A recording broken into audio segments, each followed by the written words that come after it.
সাংবাদিক ভাইদেরকে অনুরোধ করব, আপনারা অনেকে দেখি অনেক সংবাদ দিয়ে দেন, সঠিক সংবাদটা দিবেন। এই জলঢাকায় প্রশাসন থাকবে জনগণের নিরাপত্তার জন্য।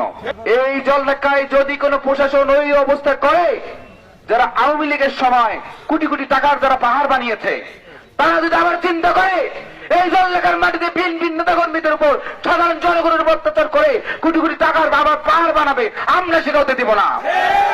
ওসি সাহেবকে বলতে চাই, আপনি আসামি ধরবেন, আসামিকে গ্রেফতার করবেন, আপনার এখতিয়ার আছে।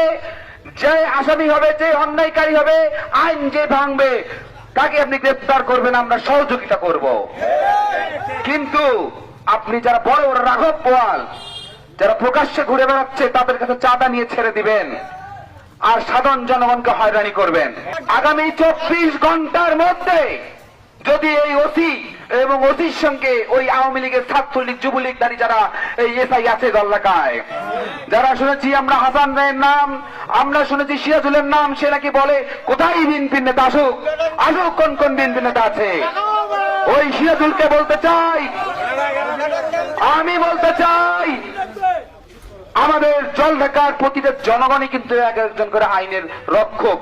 যদি আমাদের কোন ভাই নেতাকর্মীকে হয়তো হয়রানি করে এবং যারা বিভিন্ন জায়গায় ওয়ারেন্ট থেকে শুরু করে আওয়ামী লীগের সময় যারা দুঃশাসন করেছে, লুটপাট করেছে, তাদেরকে যদি না ধরে, তাহলে আমরা 24 ঘন্টার মধ্যে জলঢাকার লাগাতার অবরোধ কর্মসূচি আমরা চালিয়ে যাব, যতক্ষণ পর্যন্ত জলঢাকা যাবে না।